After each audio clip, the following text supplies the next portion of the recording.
여러분 지금 삶의 현실 가운데 제일 큰 어려움이 무엇입니까? 개인적으로 갖는 어려움도 있고 또 가정적인 어려움도 있을 테고 우리나라의 이 코로나19 상황 아래서 여러 가지 어려움들이 있을 수 있다고 생각합니다. 그래서 기도하는 기도 제목도 다르고 또 기도하는 태도도 달라질 수 있다고 봅니다. 무엇이 가장 중요합니까? 그리고 어떻게 기도하고 있습니까? 제가 아주 인상 깊은 것은 옛날 군사 독재 시절에 세순교회를 개척한 그해 우리가 84년 3월 4일이 저희 설립주일이잖아요. 그해 마지막 12월 이제 31일 송구영신 예배하고 그 다음날 이제 그 예수원에 있는 대천덕 신부님 운영하는 예수원 강원도 태백에 거기를 몇 성도님들과 같이 방문을 했는데 거기 그 산중에서 우리나라 그 당시에 군사 독재 아래에서 데모를 많이 하고 하는 그런 때인데 이 기도 제목 우리나라가 안고 있는 모든 이런 어려운 상황에서의 그 기도 제목을 공적으로 만들어서 산중에서 기도하고 있는 것을 보았습니다. 사실 그 기도의 내용은 바뀔 것 같지 않은 그런 내용들인데 오랫동안 기도해왔던 그 역사로 새로운 일들이 한국 땅에서 일어나고 있었습니다. 기도, 중요한 거죠. 무엇을 기도하느냐, 어떻게 기도하느냐. 오늘 우리가 읽었던 예레미야 이 에가스를 보면 예레미야 기도할 때 슬프다 하면서 우리 찬송 부를 때는 내 가장 기쁘고 즐거운 것이 기도하는 시간이라 그런 노래도 있는데 예레미야는 그런 기쁨과 즐거움이 아니라 아픔과 눈물을 가지고 기도하는 거죠. 울면서 기도하고 통곡하고 눈물이 범벅이 되어 있고 창자가 끊어질 듯한 아픔이 있는 그런 예루살렘의 멸망이라고 하는 상상할 수 없는 일이 벌어져서 시체 더미를 바라보면서 파괴된 예루살렘을 보면서 그렇게 울면서 기도했던 거죠. 그런데 그렇게 시작한 그 기도가 3장에 오면 소망을 갖습니다. 3장 21절을 보면 이것을 내가 내 마음에 담아 두었더니 그것이 오히려 나의 소망이 되어사오면 여호와의 인자와 긍휼이 무궁하심으로 우리가 진멸되지 아니함이니이다. 그래서 소망을 두고 이제 기도, 소망의 기도로 바뀌었어요. 처음에는 낙심하고 좌절하고 슬퍼하고 아파하다가 이런 소망 가운데 기도하는 거죠. 현실을 바라볼 때는 너무너무 낙심이 되는데 하나님의 하나님 되심과 하나님의 역사를 바라보면서 소망을 갖게 된 거예요. 하나님의 인자와 긍휼이 무궁하시다. 그래서 우리가 다 진멸되지 않고 지금 살아있는 게 아니냐. 이것을 향한 하나님의 계획이 있을 때고 세계를 경영하시는 하나님께서 우리 민족을 다스리시는데 하나님의 경영 속에 우리를 두셨구나. 그래서 5장에 보면 여호와여 우리를 주께로 돌이키소서 그리하시면 우리가 주께로 돌아가겠사오니 우리의 날들을 다시 새롭게 하사 옛적 같게 하시옵소서. 이야 정말 대단한 거죠. 완전히 파괴된 예루살렘입니다. 얼마나 우는지 몰라요. 너무너무 가슴 아픈 장면들이 많아요. 그것을 다 품에 안고 예레미야가 그래도 마지막에는 소망을 가지고 하나님께로 돌아갈 소망, 그리고 하나님께서 우리가 돌아가기만 하면 새롭게 해주실 소망, 옛적같이 새롭게 해주십시오. 힘을 가지고 기도하는 이 예레미야를 통해서 우리가 하나님 앞에 어떻게 기도하는 사람으로 살아야 하는지를 배우게 됩니다. 예레미야의 기도를 잘 보면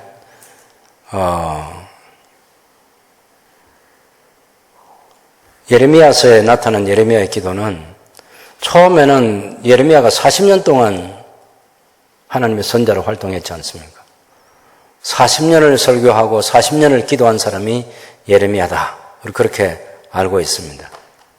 그러니 처음에 자기가 이제 선자로 부름받아서 요시야 시대인데 하나님 말씀을 전하고 그러면서 요시야가 교회운동을 일으키고 거기에 큰 도움을 준 사람이 예레미야인데 요시야가 갑자기 죽고 그 아들 여호아하스, 여호야김, 여호야긴 그리고 시드기야 때까지 온 거죠.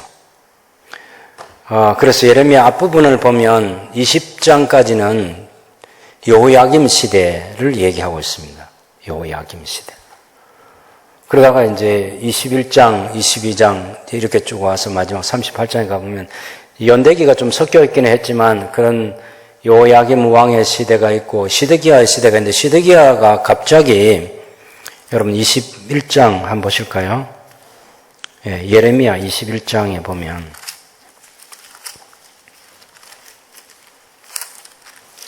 (1절과) (2절을) 보면 여호와의 말씀이 예레미야에게 임했는데 시드기야 왕이 말기야의 아들 벳소올과 제성 마세아의 아들 스바냐를 예레미야에게 보냈어요. 그래서 바벨론이 느부갓네살 왕이 우리를 친히 청컨대 너는 우리를 위하여 여호와께 간구하라. 여호와께서 혹시 그의 모든 기적으로 우리를 도와 행하시면 그가 우리를 떠나리라. 느부갓네살 왕이 떠날 테니 떠날 수도 있다. 지금 우리의 삶의 문제를 해결하는 것은 기적이 일어나야 된다는 거죠. 무슨 얘기입니까? 바벨론이 가지고 있는 그 군사력을 가지고 예루살렘을 포위했어요. 예루살렘을 함락시키려는 거죠. 직전입니다. 그때 시드기야가 옛날 역사 하나를 기억하는 거죠. 히스기야 왕 때 아수르 왕 사네립이 18만 5천명을 거느리고 와서 예루살렘을 포위했을 때 그 역사. 그때 히스기야 왕이 선자 이사야에게 기도 부탁을 했고 그래서 기도를 왕도 하고 선자도 하고 그래서 화살 하나 쏘지 못하도록 하나님께서 구원해 주셨잖아요. 그걸 기적이라고 하는 것입니다.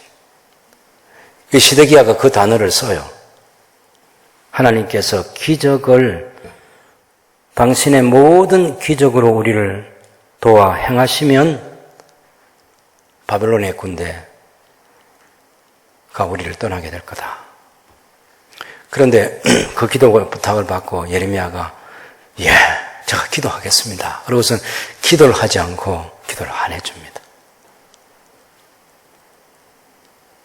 기도를 안 해줘요. 오히려 바벨론에게 항복을 하라고 합니다. 그것 때문에 예레미야가 뺨을 맞습니다. 핍박을 받아요. 그리고 12대 뜰에 갇히게 됩니다. 이 이야기가 이제 나중에 38장에 가면 이제 더 자세하게 나옵니다.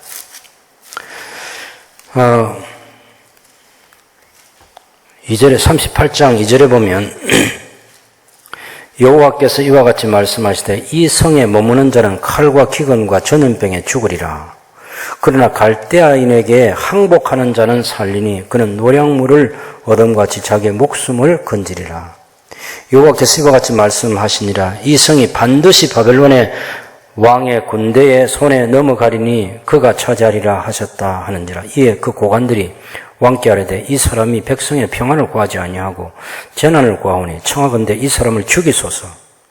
그가 이같이 말하여 이 성에서 남은 군사의 손과 모든 백성의 손을 약하게 하나이다. 시드기야 왕이 이르되 보라 그가 너의 손안에 있느니라. 너희 손안에 있는 왕은 조금도 너희를 거스를 수 없느니라. 알아서 처리해라 그 말이죠. 그들이 예레미야를 끌어다가 감옥 뜰에 있는 왕의 아들 말기야의 구덩이에 던져 넣을 때에 예레미야를 줄로 달아내렸는데 그 구덩이에는 물이 없고 진창뿐이므로 예레미야가 진창 속에 빠졌더라. 기도 부탁하는데 기도 안 해줘가지고 지금 죽음을 기다려야 되는 그런 위기에까지 놓이게 됐습니다. 아니 기도해 주는 게 어렵습니까? 여러분이 어려움 당하고 목사한테 기도해 달라면 목사가 당연히 기도해 주겠죠. 뭐 전설 같은 그런 얘기입니다만은 어떤 사람은 자기 소가 아픈데 꼭 신방 와가지고 우리에서 소 위에 안수기도를 해달라는 그런 성도도 있었다고 하지 않습니까? 그래도 당연히 해줘야죠. 숨을 거두기 직전에 환자에게도 목사는 살려달라고 하나님께 간절히 기도해야죠. 근데 지금 예레미야는 시드기야 왕이 예루살렘이 지금 포위된 그 상태에서 함락되기 직전인데 와서 기도 부탁을 하는데 기도를 안 해줍니다. 오히려 만약에 지금 항복을 하지 않으면 칼과 기근과 전염병으로 죽게 될 것입니다. 항복을 하면 포로로 잡혀가게 됩니다. 어떻게 하는 말이에요? 항복해서 살아라는 얘기입니다. 살면서 희망을 가지라는 얘기예요. 이런 예레미야의 기도와 기도에 대한 예레미야의 태도와 또 예레미야가 이렇게 권면하는 것이 어디로부터 왔느냐? 성경으로부터 왔습니다. 칼과 기근과 전염병은 하나님의 징계입니다. 포로도 하나님의 징계예요. 그런데 하나님께서 처음부터 포로라고 하는 계획을 세우지 않고 하나님의 계명대로 살지 않으면 처음에는 하나님께서 경고하시고 그다음에 나중에 징계하시고 그다음에 마지막 단계가 포로로 잡혀가게 하는 거예요. 지금 예레미야는 우리는 이제 망하게 되어서 포로로 잡혀가야 되는 시간이에요. 왜? 40년 동안 예레미야가 설교했잖아. 40년 동안 기도했잖아. 근데 그 백성들이 하나님께 안 돌아오는 거예요. 그래서 이 역사적인 이 상황하고 하나님 말씀하고를 딱 대조해 보니까 때가 늦었다. 지금은 기도할 때가 아니고 지금은 하나님의 다른 뜻을 받아들여야 된다. 그렇게 해서 그 뜻을 받아들이라고 하는 것이 이제 포로로 잡혀가는 하나님의 징계가 남아있는데 포로로 항복하고 포로로 잡혀가라는 얘기. 그것 때문에 뺨을 맞고 그것 때문에 감옥에 갇히고 12대 그 왕의 아들 말기야의 그 옥에 갇혀서 그 밑에 그 웅덩이에 달아내려가지고 죽게 되는 그런 죽음 직전의 상황까지 가 있는 예레미야입니다. 물론 그 우리가 38장에 보면 하나님께서 다른 사람을 통해서 예레미야를 구출해 주기는 합니다만은 어쨌든 죽음 직전까지 가는 그런 위기의 시간이 있었습니다. 우리가 예레미야의 기도에 대해서 공부할 때 어떤 생각을 하냐면 첫째는 예레미야가 성경을 통해서 하나님의 뜻이 무엇인지를 명확하게 알고 있다는 것이고 그 다음에 그 성경이 지금의 때 예레미야가 처음에 사역을 시작할 때 그때의 하나님의 뜻은 무엇이고 예레미야가 사역을 마쳐야 되는 지금 40년이 흘러온 이 시간에 지금 우리 백성들의 상태는 어떤데 하나님께서 이 상태에 대해서는 하나님이 어떤 계획을 가지셨는지 그것을 깨달아서 기도할 때는 기도하고 권면할 때는 권면하는 거예요. 실제로는 예레미야가 우리 17장부터 보면 예레미야가 기도를 합니다. 여러 번 기도를 해요. 예레미야가 그 하나님 백성들이 하나님께 돌아갈 수 있도록 회복을 위해서 기도를 하는데 하나님은 기도하지 마. 네가 기도해도 안 되고 모세가 기도해도 안 돼. 엘리야가 해도 안 돼. 사무엘이 기도해도 안 돼. 그런데도 예레미야는 기도를 합니다. 근데 그렇게 기도하던 예레미야가 나중에는 기도를 안 하는 거죠. 안 해주는 거죠. 의지적으로. 왜 그런가? 성경 때문에. 그래서 기록된 하나님 말씀 때문에. 그래서 기록된 하나님 말씀에 대한 지식이 우리가 기도하는데도 필요하다는 건 아시겠죠? 그냥 기도해야지 하고 하는 그게 아니라 지금 어떻게 기도해야지 하는 이게 중요해요. 우리 고신교회에 은사이셨던 박윤선 박사님이 마지막 시간을 보내고 병원에서 침상에 있을 때도 제자들에게 그때 당시가 군사 독재 시절 아닙니까? 무엇을 기도해야 돼? 어떻게 기도해야 돼? 기도 제목을 뭘 가지고 기도해야 되냐고. 이렇게 질문하면서 기도도 하시고 당신이 그 침상에 있을 때도 내 자유로운 몸이 돼서 이 병원에서 조용한 곳에 가서 기도하다가 주님께 가고 싶다고 그렇게 기도하는 어른이시는데 그분 또한 그 시대적인 상황 속에서 무엇을 기도해야 하냐고 어떻게 기도해야 되냐 이것을 서로 아주 정신이 맑은 제자들에게 질문하면서 당신이 기도하려고 하셨던 그런 날들이 있었습니다. 예레미야는 이 백성을 구원해 달라고 기도할 때는 그렇게 기도하시고 지금은 하나님의 경영이 있기 때문에 하나님의 세계 경영 아니겠습니까? 아수르 제국을 멸망시킬 때가 예레미야가 사역을 시작할 때 그때거든요. 나부콜라살이 바벨론의 왕으로서 등극하면서 아수르를 대적하기 시작하는데 그때부터 시작해서 이제 아수르 제국이 침몰하는 그 과정을 당연히 이 예레미야가 다 지켜봤죠. 아수르 제국의 역사를 끝내고 바벨론 제국을 일으켜서 이 하나님의 세계 경영을 어떻게 가시는지 그것을 눈여겨보고 있는 거죠. 그럴 때 그 하나님의 세계 경영을 바라보면서 지금은 뭘 기도해야지, 지금은 어떻게 기도해야지 하는 이것들을 판단하고 분별해서 기도하던 예레미야가 너무 부러운 거죠. 그런 실력을 저하고 여러분도 쌓아가는 게 필요하겠죠. 당연히 아직도 우리 살아있는 날들 하나님께서 우리에게 주신 기도 제목이 있을 텐데 지금에 뭘 위해서 기도해야 되냐 그런 것 전 중요하다고 생각합니다. 제가 이제 고신총회의 책임을 맡은 사람으로서 교회 밖의 일들은 뭘 해야 되고 또 고신교회 안에서는 뭘 해야 되는지 평소에 생각도 많이 해놓았고 그런 것들 진행하려고 하는데 그리고 고신교회 하면 제일 우선 해야 될 게 말씀과 기도 아니겠습니까? 그래서 교회를 쇄신하는 그런 운동들을 해가는 과정에 다른 목사님들, 장로님들 같이 마음을 모아서 해보려고 합니다. 어쨌든 지금 해야 될 일이 있는 거죠. 지금 해야 될 일. 그런데 예레미야의 기도가 특징이 있는 게 뭐냐면 우리가 엘리에셀의 기도나 또 모세의 기도 이런 기도를 보면 엘리에셀이 기도하자마자 리브가가 물을 기르러 와요. 바로 응답이 된 거죠. 이 얘기는 사실 엘리에셀이 오면서부터 계속 기도하고 있지 않겠어요?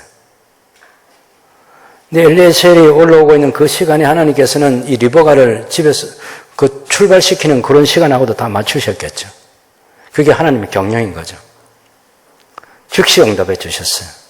모세도 우리가 출애굽기 32장 금송아지 숭배 때 그래서 32장, 33장, 34장을 보면 기도하니까 하나님께서 바로 뜻을 돌이켜서 응답해 주셨습니다. 금송아지 숭배해가지고 하나님이 진노하셔서 다 진멸해버리겠다 할 때 그때 모세가 들고 나온 카드는 하나님 애굽 사람이 뭐라 하겠습니까? 가나안에 데리고 갈 능력도 없으면서 산에서 당신의 백성을 죽이려고 데리고 나왔다 그렇게 얘기하지 않겠습니까? 그러면 하나님 체면이 어떻게 되겠습니까? 하나님이 이 사람들을 다 진멸시키시면 아브라함과 이삭과 야곱에게 한 언약은 어떻게 하시고요? 하늘의 별과 같이 많게 해주시겠다고 약속하신 하나님께서 다 죽이신다고. 그 기도를 모세의 기도를 듣자마자 바로 뜻을 돌이켜서 용서해 주신다고 했어요. 근데 예레미야는 지금 기도하는데 하나님이 응답을 안 해주시는 거예요. 그리고 예레미야가 당신의 백성들이 하나님께 돌아갈 수 있도록 이 회복의 기도를 하고 있는 예레미야 5장 3장에서 하나님께 소망을 두고 했던 그런 기도는 응답되기는 가장 빨리 응답되는 게 70년 더 걸립니다. 바벨론 포로 생활 70년. 그리고 제대로 처음에 1차로 귀환한 사람들이 성전을 재건하고 2차로 귀환했던 에스라가 말씀 운동을 하고 3차로 귀환했던 느헤미야가 성벽을 재건해가지고 집회를 할 때 부흥이 일어나고 성벽 낙성식을 하고 하는 그때까지는 예루살렘 지금 예레미야가 기도한 이때로부터 142년이 걸려요. 150년. 지금 내일 당장 지금 당장 응답이 안 될 것도 너무 중요하기 때문에 기도를 해야 된다는 것을 우리에게 가르쳐주고 있는 거예요. 내 살아 생전에 응답이 안 돼도 괜찮아. 하나님께서 세계를 경영하시고 하나님께서 우리 교회를 다스려 가시는데 하나님의 시간에 하나님의 방법으로 이루어지기만 하면 되는 거예요. 그것이 10년이 걸릴 일이든 20년이 걸리든 30년이 걸리든 70년, 100년이 걸리든 그런 기도 제목도 저와 여러분에게 있어야 한다는 거예요. 당장 눈앞에 있는 이 기도 제목 말고 큰 기도 제목도 하나님께서 우리의 마음 가운데 부담을 주시면 그것 또한 성경이 말하고 있는 대로 어떤 거는 사실 주님 오신 날까지 그때까지 이루어지면 되는 그런 기도도 있잖아요. 여러분 당황스럽게 생각하지 마세요. 나는 내 앞에 있는 일들만을 위해서 기도했다. 그런 건 여러분 아닙니다. 주님이 오신 날까지 완성돼야 될 그 나라를 위해서도 여러분이 기도해 오셨는데 혹 지금 일어날 일들만을 위해서 기도하고 있다고 하면 예레미야처럼 수십 년 뒤에 이루어져야 될 일, 100년 뒤에, 200년 뒤에 이루어져야 될 그런 일들을 위해서도 우리가 기도해야 된다는 이 중요한 사실을 이 성경을 통해서 다시 한번 확인하고 깨닫고 그 기도를 하자 그런 얘기입니다. 예레미야가 이런 기도 생활하는 것은 당연히 성경을 알기 때문이고 그 성경 가지고 자기 현실 문제를 딱 대면해 보니까 내가 어떻게 기도해야 될지가 정해진 것이고 그럴 때 하나님께서 부르짖으라 내가 응답하겠다 나를 찾으라 그러면 내가 만나주겠다는 그런 하나님의 약속의 말씀을 생각하면서 하나님께 간절히 기도하는 거죠. 그러면 성경에 있는 모든 사람들의 기도를 거룩한 하나님의 백성들의 그 기도를 보면 어떤 기도는 즉시 응답되는 것도 있고 어떤 기도는 수십 년 뒤에 응답되는 게 있어도 반드시 응답된다는 사실이고 그래서 우리 하나님께 살아계시는 거죠. 살아계셔서 역사하시는 거죠. 그 기도 가지고 하나님께 영광을 돌리는 것이 우리의 삶의 중요한 목표이고 목적이다 하는 것입니다. 먹든지 마시든지 무엇을 하든지 하나님의 그런 사소한 일들을 위해서도 하나님의 영광을 위해서 하는데 하물며 하나님께서 세계를 경영하시는 이 일을 두고 우리가 동참할 수 있는 중요한 방법이 기도함으로 하나님의 경영에 동참하는 거죠. 이 시대 하나님의 교회 경영, 이 시대 하나님의 국가 경영, 한 나라의 경영, 우리나라도 하나님이 경영하시잖아요. 세계도 하나님이 경영하시는 거죠. 거기 우리가 어떻게 동참할 수 있느냐? 기도함으로 동참할 수 있다. 이 사실을 성경이 우리에게 가르치고 있습니다. 그래서 예레미야의 기도를 조금 더 자세하게 우리가 들여다보겠습니다.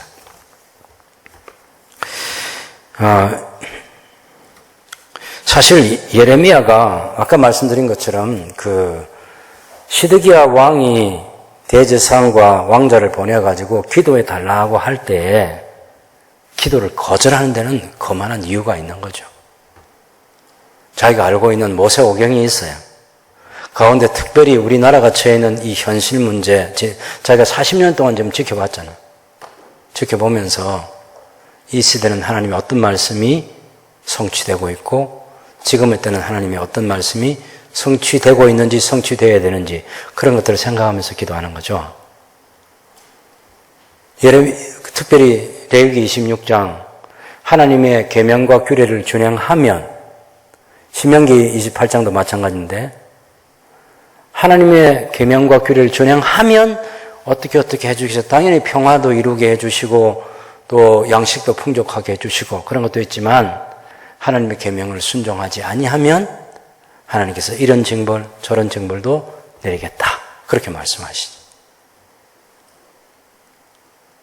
그런 하나님의 징계를 받을 때 징계받는 것도 잘 해야죠. 제대로 징계를 받고 하나님께 돌아오면 하나님께서 또 어떻게 해주시겠다. 그런 건 다 성경에 있어요. 그 부분들을 한번 보겠습니다. 여러분 신명기는 다음에 개인적으로 보시고 레위기 26장을 한번 펴보세요. 레위기 26장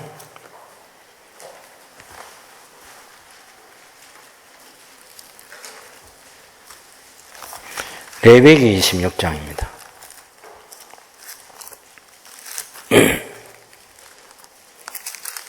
레위기 26장 3절을 보실까요?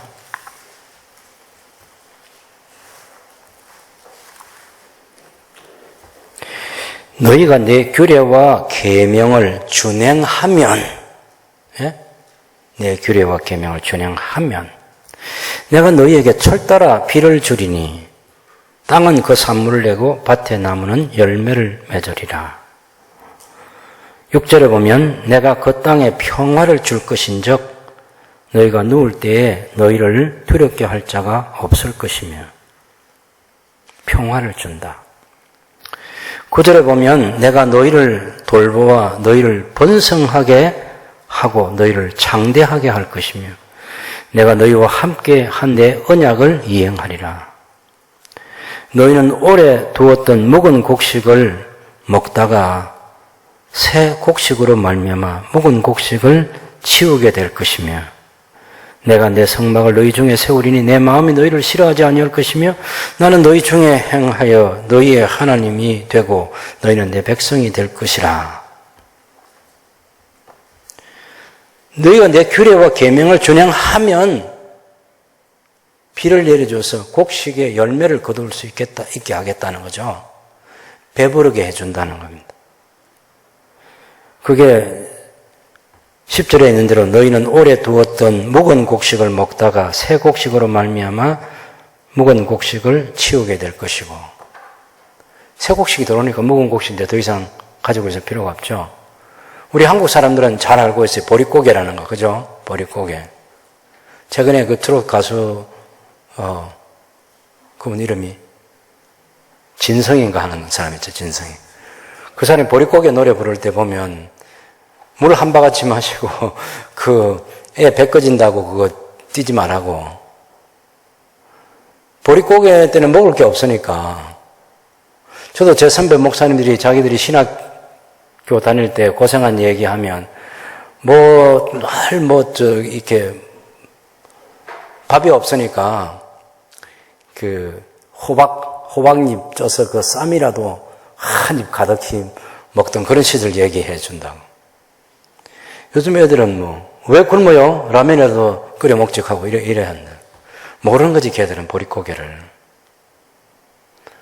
여기 묵은 곡식이 새 곡식 나기 전에 묵은 곡식이 사라지면 이스라엘도 그런 보릿고개가 있는 거잖아요. 너무너무 어렵고 힘든 거죠. 맥주절이 거기도 먼저 오지 않습니까? 그래서 보리를 추수하고 그 다음 밀을 추수하고. 근데 하나님께서 지금 계명을 잘 준행하면, 하나님의 규례와 계명을 잘 준행하면 그런 묵은 곡식을 새 곡식이 날 때까지 계속해서 먹다가 새 곡식이 나면 묵은 곡식이 있는 채로 이제 그걸 버려도 되는 그런 복을 주신다는 것이고, 외국 군대가 침략해 들어와서 해하지 못하도록 평화를 주시겠다. 이보다 더 좋은 건 없죠. 나라가 평화롭고 하루 밥 세 끼 든든하게 먹고 걱정할 게 없는 그런 세상을 하나님이 해주시겠다. 그겁니다. 그런데 두 번째는 이제 계명을 준행하지 아니하면 하는 거예요. 14절을 보실까요? 26장 14절에 너희가 내게 청종하지 아니하면, 이 모든 명령을 준행하지 아니하며 내 규례를 멸시하며 마음에 내 법도를 싫어하며 내 모든 계명을 준행하지 아니하면 내 언약을 배반할진대 내가 이같이 너희에게 행하리니 곧 내가 너희에게 놀라운 재앙을 내려 폐병과 열병으로 눈이 어둡고 생명이 쇠약하게 할 것이요 너희 파종한 것은 헛되리니 너희의 대적이 그것을 먹을 것이고 질병으로 징계하시고 그 다음에 파종한 것을 다른 나라가 침략에 들어와서 그것을 탈취해가는, 뺏어가는, 그죠? 일제강점기 때 일본이 우리나라가 농사 잘 지는 그 수탈해 갔잖아요. 그런 것처럼 이스라엘도 하나님의 계명을 준행하지 아니하면 다른 나라들이 침략해 들어와서 그것을 빼앗아 간다. 이렇게 얘기를 하는 거예요. 18절에 만일 너희가 그렇게까지 되어도 내게 청종하지 아니하면 너희의 죄로 말미암아 내가 너희를 7배나 더 징벌하리라. 그래서 하늘을 철과 같게 해가지고 땅을 녹과 같게 해서 완전 비를 안 내려줘요. 기근으로 말미암아 흉년이 드는 거죠. 수고가 다 헛되게 된다는 것입니다.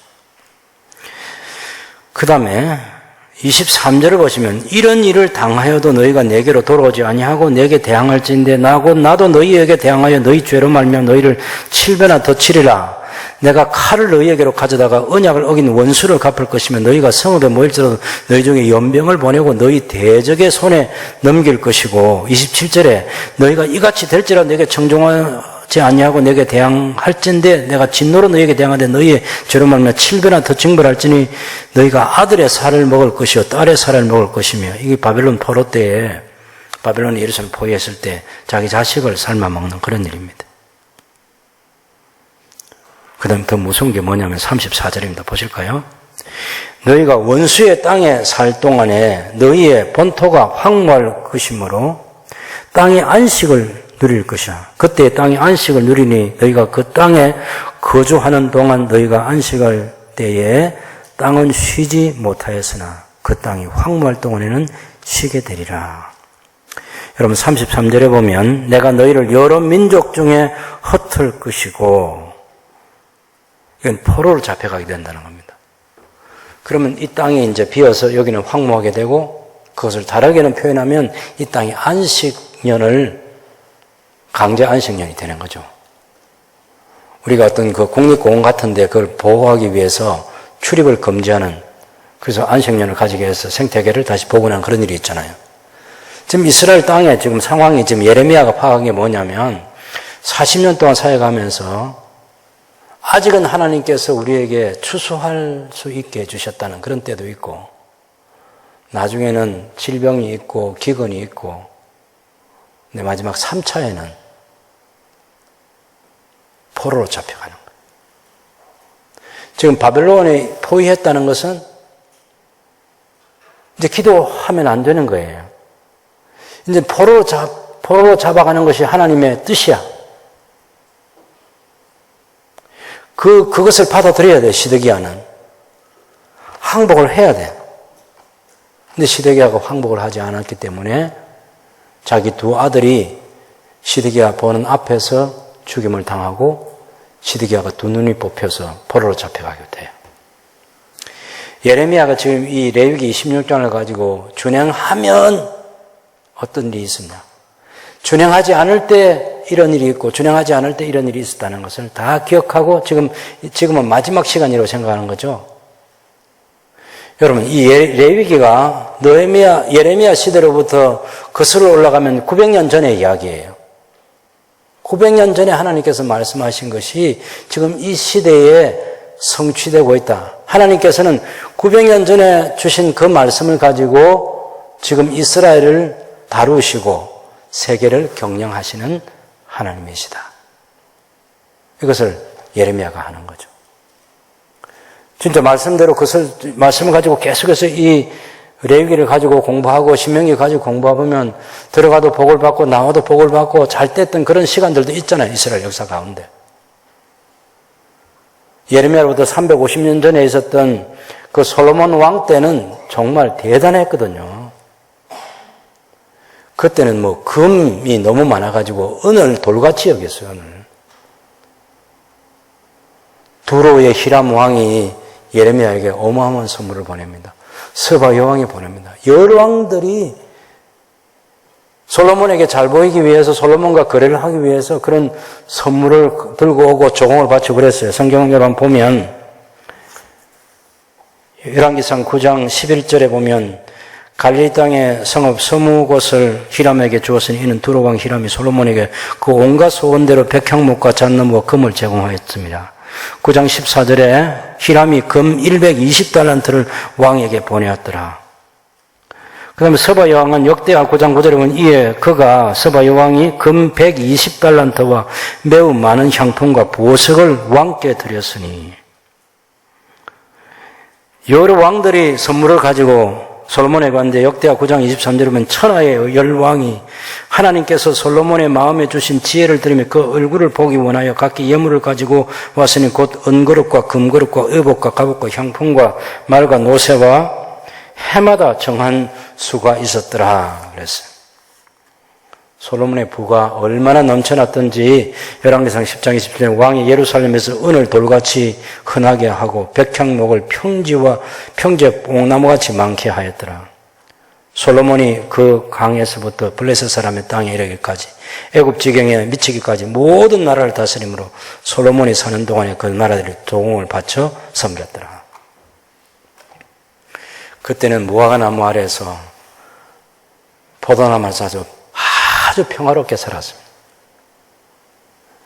솔로몬 왕국의 가장 평화로운 상징이 무화과 나무가 그 열매를 먹으면서 평화를 유지하는 거예요. 요한복음 1장에 보면 나다나엘이 그 무화과 나무 아래에 있었어요. 예수님께서 네가 무화과 나무 아래 있을 때 그때 내가 너를 안다고. 그것이 실제로 나다나엘이 생각하고 있었는지 모르겠어요. 빌립과 함께 율법의 말씀을 생각하면서 하나님의 나라를 기다리는, 메시아의 왕국을 기다리는 사람이 바로 나다나엘이었습니다. 그 나다나엘에게 그 얘기를 하니까 깜짝 놀라가지고 나다나엘이 당신은 하나님의 아들이십니다. 이렇게 고백하잖아요. 예수님과 같이 꿈을 꾸고 하나님의 나라를 위해서 예수님의 제자로 부름받아서 섬기게 됐습니다. 솔로몬 시대. 이스라엘의 역사 속에서 지금은 나라가 없어진 상태가 예수님이 오셨을 때지만 로마 제국 아래 지배를 받으면서도 그 솔로몬 왕국에 부요했던 그 영광스러운 시대를 성경을 가진 사람들, 경건한 사람들은 계속해서 그 나라를 동경하고 그 나라가 임하도록 기도하는 그런 시간을 가졌죠. 그런 부요한 시간. 당연히 예레미야도 이 레위기 26장이나 신명기 28장을 보면서 우리의 신앙의 선배들 가운데 믿음 생활을 잘 해가지고 이 말씀대로 준행해서 복을 받았던 그런 시간들 있었을 테고, 또 어떤 왕들의 시대는 그런 전염병도 있고 또 다른 나라 외국이 침략해서 사사시대도 그런 거 많지 않습니까? 농사 지어놓으면 빼앗겨가고 농사 지어놓으면 빼앗겨가고. 그런데 지금 시드기야가 예레미야에게 기도 부탁을 했을 때는 그런 시간도 다 지나갔고 포로로 잡혀가는 한 가지 일만 남아있는 그런 때에 시드기야가 기도 부탁을 했으니 당연히 예레미야가, 성경을 아는 예레미야가 기도 안 해주는 거죠. 뺨을 맞아도 기도해 줄 수 없고, 옥에 갇혀도 기도해 줄 수 없고. 왜? 하나님의 뜻이 지금은 항복하고 포로로 잡혀가야 되는 게 하나님 뜻이기 때문에. 이게 예레미야의 실력이었어요. 실력. 예레미야는 기록된 하나님 말씀을 정확하게 알고 있었습니다. 그 말씀을 가지고 자기 시대를 비추어 보는 거죠. 자기가 가지고 있는 현실적인 문제. 지난 수십 년 동안 그런 현실 문제를 갖고 실험하고 지금 마지막 이 현실 문제는 시드기야 왕이 자기의 기도 부탁한 이것이 굉장히 중요한 현실이었어요.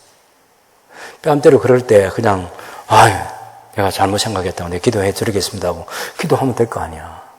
안 해줘. 지금은 기도해 줄 때가 아니고 지금 하나님 징계를 받아들여야 될 때. 성경에는 그게 다 있습니다. 지금은 1단계 징계, 2단계 징계, 3단계 징계. 그것만 있는 것이 아니라 하나님의 말씀을 지켜 행하면 나중에 포로로 잡혀가서 거기서 하나님께 돌아오면 하나님께서 어떻게 해주시다. 그것도 기록이 되어 있어요. 한번 봅시다, 여러분. 그 레위기 26장을 한번 봅니다. 40절을 40절에서 42절까지 한번 봅시다.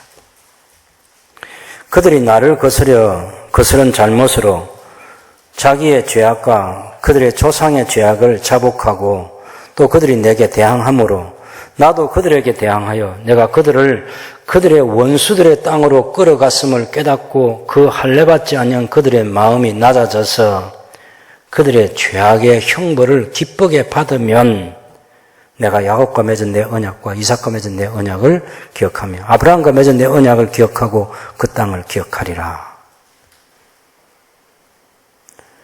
이야, 이 하나님의 뜻이 무엇인지를 예레미야가 철저하게 깨달은 거예요. 바벨론에 이제 포로로 잡혀가서 거기서 깨닫고 하나님의 징계를 기쁘게 받아들이면 하나님께서 다시 그 포로 생활을 하면서 우리 조상들이 잘못했고 우리가 잘못했습니다. 그렇게 해서 하나님께로 돌아오면 하나님께서 회복시켜 주실 이 말씀까지도 예레미야가 기억하고 있는 거예요. 예레미야의 실력을 첫 단계에서부터 마지막 단계까지 다 알고 있는 거예요. 이게 중요한 거예요. 우리가 성경을 할 때 복에 대한 그런 하나님 말씀을 들을 때도 성경 전체가 성도들이 누릴 복이 뭐라고 얘기하는지 이 땅에서부터 영원까지 그런 걸 통으로 알고 있는 게 중요해요. 부분적으로 하는 게 아니라 통으로 하는 거. 지금 예레미야는 이 하나님 말씀을 통으로 알고 있어요. 평화를 주실 때, 곡식을 풍성하게 허락해 주실 때, 질병의 재앙을 보내실 때, 기근이 있을 때, 외국 군대들이 들어와서 우리의 곡식을 빼앗아갈 때, 하나님께서 비를 내려주시지 않아서 우리를 심판할 때, 그런데 하나님의 징계를 기쁘게 받아들이면 하나님께서 다시 회복시켜 줄 때를 알고 있는 거죠. 예레미야의 행동이 진짜 이해가 안 가는 부분이 어려운 부분입니다. 시드기야 왕이 기도해 달라는 이 시간은 기도를 안 해줍니다. 근데 이보다 조금 전에 있었던 일이 어떤 사건이냐면 바벨론의 1차, 2차 포로로 잡혀간 사람들 있잖아요. 그들이 들은 소식은 하나냐가 얘기하고 있는 거짓말, 2년 뒤에 회복된다는 얘기를 듣고 있는 그런 사람들에게 예레미야가 아니야. 70년이야, 70년. 빨리 회복한대. 그럼 뭐 해야 되느냐? 기도해야 돼. 바벨론은 지금 포위하고 있는 이 예루살렘을 위해서는 기도하라고 말하지 않으면서 포로로 자기들을 잡아간 바벨론을 위해서는 그 성읍의 평안을 위해서 기도하라고 이렇게 얘기를 해요. 여러분 한번 예레미야 29장을 한번 펴보십시오. 여기 보면.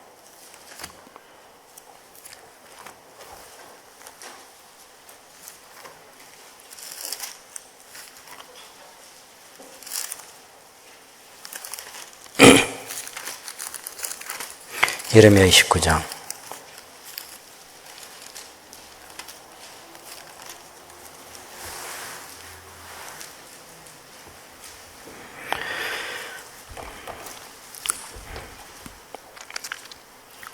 삼 절을 보실까요? 유다의 왕 시드기야가 바벨론으로 보내어 바벨론의 왕 느부갓네살에게로 가게 한 사반의 아들 엘리사와 hil기야의 아들 그마랴 편으로 편지를 보냅니다. 만군의 여호와 이스라엘 하나님께서 예루살렘에서 바벨론으로 사로잡혀 가게 한 모든 포로에게 이와 같이 말씀하시니라. 사절단을 지금 바벨론에게 보낼 때 예레미야는 그 사절들 가운데 누구에게? 하나님의 뜻을 전달하는 거죠. 5절 여러분 보십시오. 5절. 5절에서 8절까지 같이 읽어보겠습니다. 너희는 집을 짓고 거기에 살며 텃밭을 만들고 그 열매를 먹어라. 아내를 맞이하여 자녀를 낳으며 너희 아들이 아내를 맞이하며 너희 딸이 남편을 맞아 그들로 자녀를 낳게 하여 너희가 거기에서 번성하고 줄어들지 아니하게 하라. 너희는 내가 사로잡혀 가게 한 그 성읍의 평안을 구하고 그를 위하여 여호와께 기도하라. 이는 그 성읍이 평안함으로 너희도 평안할 것입니다. 만군의 여호와 이스라엘 하나님께서 이와 같이 말하노라. 너희 중에 있는 선자들에게와 점쟁이들에게 미혹되지 말며 너희가 꾼 꿈도 고지 듣고 믿지 말라. 이렇게 얘기합니다. 7절에 내가 사로잡혀 가게 한 그 성읍, 바벨론의 성읍을 위해서 평안을 기도하라. 예루살렘을 위해서는 지금 기도하라고 말하지 않아요. 예루살렘을 위해서는 기도를 해주지 않아요. 그런데 그 하나님의 백성들을 포로로 잡아간 그 나라, 그 성읍을 위해서는 기도를 하라고 해요. 바벨론 제국이 평화로워야 된다. 전쟁이 일어나면 안 된다. 왜요? 전쟁이 일어나면 화살바지로 누구를 데려가겠어? 당연히 포로들을 먼저 내보내겠지. 그래서 비록 포로로 잡혀갔지만 하나님 징계를 잘 받아들이고, 그리고 그 바벨론 제국이 평안하도록 기도를 해라. 그래서 전쟁터에 나가는 일이 없도록, 그래서 집을 짓고 가정을 이루고 하나님이 허락해 주시는 이 70년의 시간이 찰 때까지는 그 시간을 기다려야 된다고 이렇게 얘기하는 거죠. 이것이 예레미야가 가지고 있는 그런 실력이라는 것을 알 수 있습니다. 그래서 우리는 21장에도 38장에도 시드기야가 기도 부탁할 때 기도해 주지 않았던 그 예레미야가 자기에게 닥친 그 현실 문제를 해답을 얻기 위해서 하나님 말씀을 비추어 보니까 지금은 기도해 줘야 될 때가 아니고 지금은 하나님의 징계를 받아들여서 항복을 해야 될 때다. 이것을 알게 된 거예요. 그 현실 문제를 그렇게 해결해가는 겁니다. 사실은 서론에서도 제가 말씀드렸지만 시드기야도 오죽하면 하나님을 믿지도 않는 왕이 말이죠. 오죽 위협적이었으면 바벨론 제국의 군대가 와서 지금 1년 6개월을 포위하고 멸망시키거든요. 그러니 그게 한 달, 두 달, 1년 이렇게 지나가면서 성 안에서는 아이 삶아 먹은 사람이 있지, 배고파서. 얼마나 사람들이 고통 가운데 있겠어. 바벨론의 위세는 너무나 당당하고 백전백패라는 사실을 알게 됩니다. 그러니 구원받을 길은 하나님밖에 없겠다 해서 혹시 하나님께서 기적을 베푸실지 하고 기도 부탁을 하는 거예요. 옛날 히스기야 왕이 아수르 왕 사네립이 18만 5천 명의 군대를 거느리고 예루살렘을 포위했을 때 그때 기도한 역사를 시드기야가 당연히 알지. 여러분 시드기야 위에 누굽니까? 시드기야 위에는 자기 아버지 요시야, 요시야 위에는 요시야 아버지 아몬, 아몬의 아버지 므낫세, 므낫세의 아버지가 히스기야지 않습니까? 시드기야에게는 윗대 조상 히스기야의 역사를 당연히 알고 있는 거지. 그래서 하나님께 기도하면 혹 기적을 베푸실까 하는데 하나님이요, 그럴 때 기적 안 베풉니다. 시드기야 때는 그런 기적을 안 베푸는 거예요.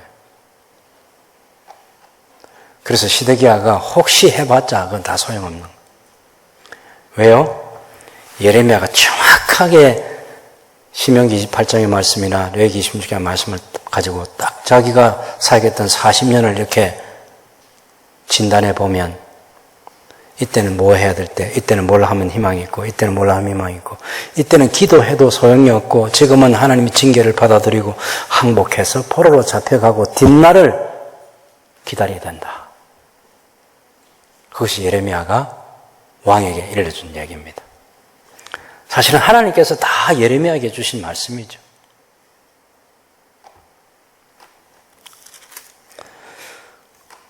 여러분, 이런 예레미야가 회복을 위해서 예레미야가 그 5장에서 우리가 본 것처럼 여호와여 우리를 돌이켜 주십시오.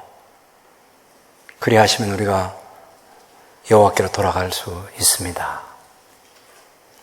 또 하나님께서 하나냐하고 대결할 때 정확하게 바벨론 포로 생활 70년이라고 하는 시간까지 정해줬는데 2년 안에 돌아오지 못한다.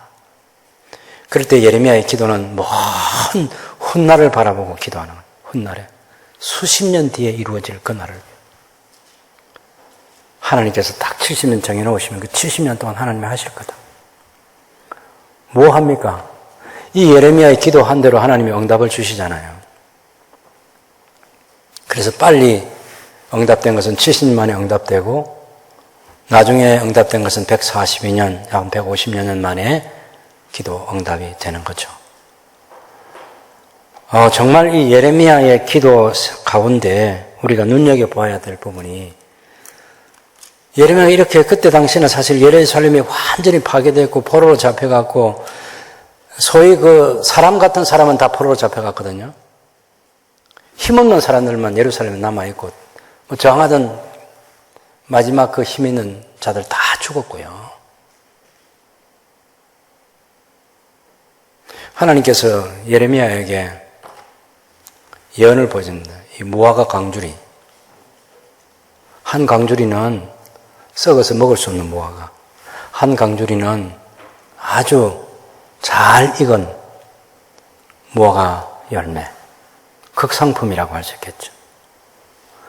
근데 이게 하나님의 뜻이 뭐냐면, 남아있는 사람은 썩은 무화과처럼 되는 것이고, 바벨론에 포로로 잡혀간 사람은 극상품 무화과 열매처럼 된다는 얘기예요.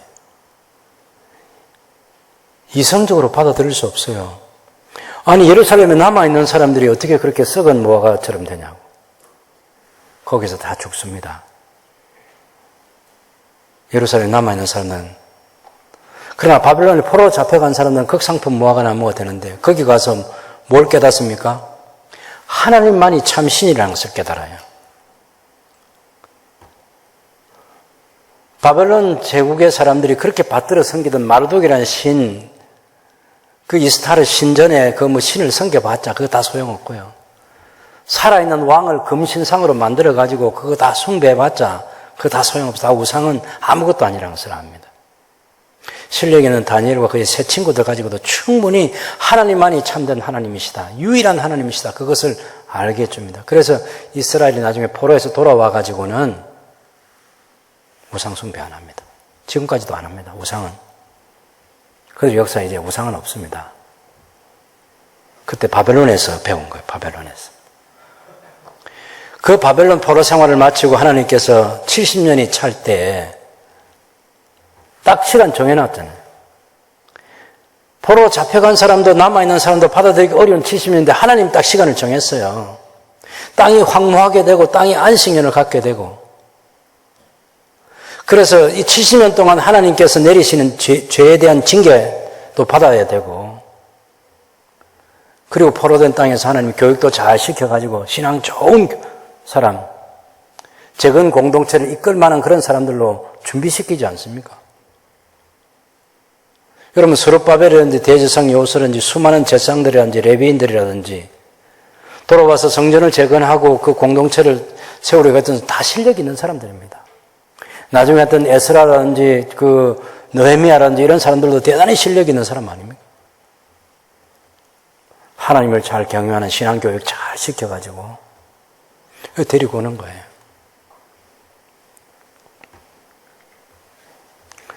그리고 와서 재건 공동체를 만들어서 하나님의 왕국을 새롭게 세우려는 하나님의 뜻에 순종하게 하는 거죠. 여러분, 다니엘 같은 사람 보십시오. 하나님께 그 70년, 자기가 이제 그 다니엘서 5장에 보면 벨사살 왕이 자기에게 세 번째 자리를 주겠다고 했던 벨사살 왕이 죽고, 이제 페르시아가 지금 제국을 다스리게 되잖아요. 그때 다니엘이 그 70년의 시간이 찬 줄 알고 70년 동안 다니엘이 포로로 잡혀가서도 하루 3번씩 예루살렘을 향한 창문을 열어놓고 기도했겠지만, 그 70년의 시간이 됐을 때는 다니엘서 9장에 보면 다니엘이 금식하면서 기도합니다. 간절히 기도합니다. 하나님, 70년입니다. 우리 조상들의 죄 용서해 주시고 우리의 죄 용서해 주시고 하나님께 돌아갈 수 있게 해달라고. 다 예레미야가 씨 뿌린 그런 씨앗이 싹이 나고 자라서 열매를 맺는 놀라운 극상품 무화과가 된 거예요. 다니엘, 총독 스룹바벨, 대제사장 여호수아, 학사겸 제사장이었던 에스라, 총독 느헤미야,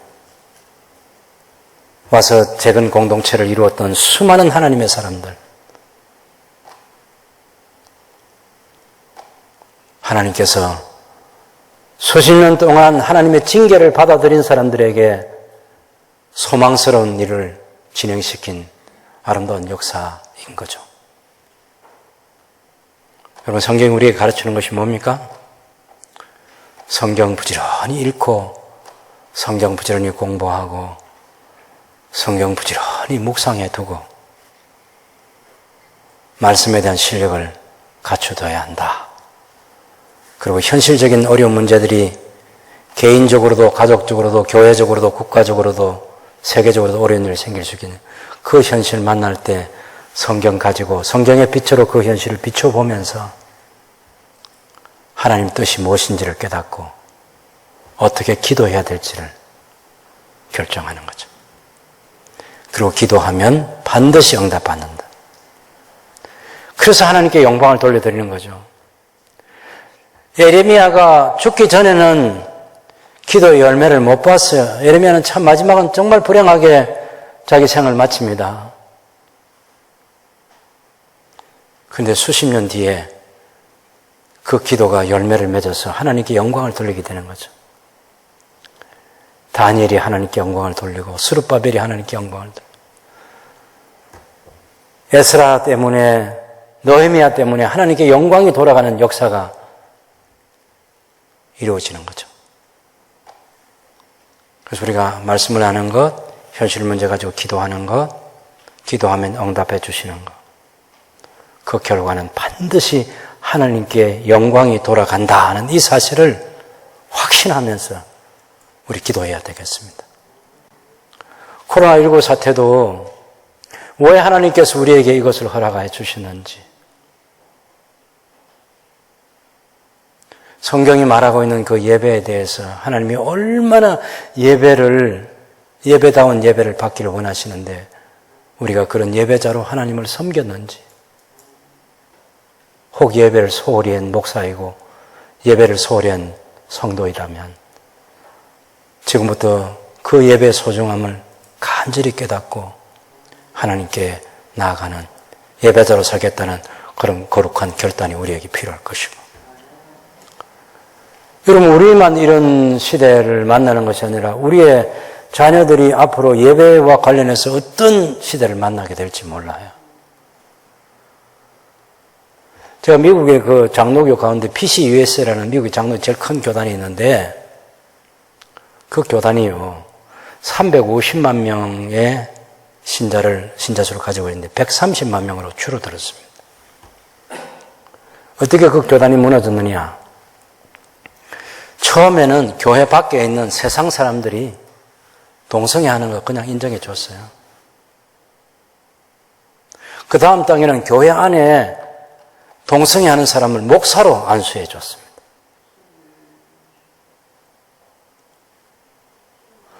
그 다음 단계는 뭐냐면 교회 밖에 있는 사람들, 교회 안에 있는 사람들 할 것 없이 동성혼, 동성끼리 결혼하는 것을 인정해 줬어요.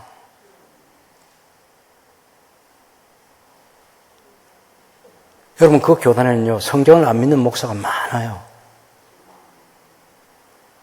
성경을 진리의 말씀으로 믿지 않는 목사가 많다니까.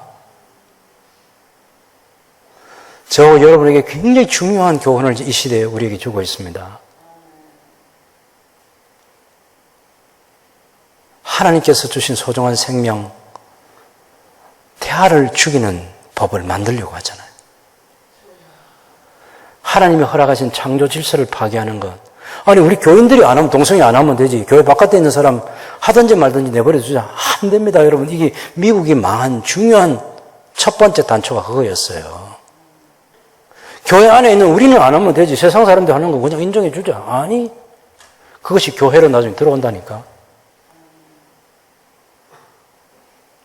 포괄적 차별 금지법도 마찬가지고요. 이런 법들을, 이런 사회적인 분위기를 성경을 가지고 들여다봐야죠. 그리고 살아있는 성도로서 하나님께 매달려야죠. 거룩한 기도 공동체가 우리 새순교회와 한국교회 안에 일어나면 좋겠습니다. 거룩한 영적 전쟁에 용사로 맞설 수 있는 하나님의 군병이 필요합니다. 예레미야처럼 수십 년을 역사를 부둥켜 안고 기도했던, 말씀을 선포했던 예레미야, 우리가 본받고 예레미야처럼 정확하게 이때는 이런 기도, 이때는 이런 기도, 저런 때는 저런 기도를 하고 응답받고, 그것이 수십 년 뒤에, 100년 뒤에 응답이 돼도 하나님께 영광을 돌릴 수 있는 복된 삶을 살아갈 수 있게 되기를 바랍니다.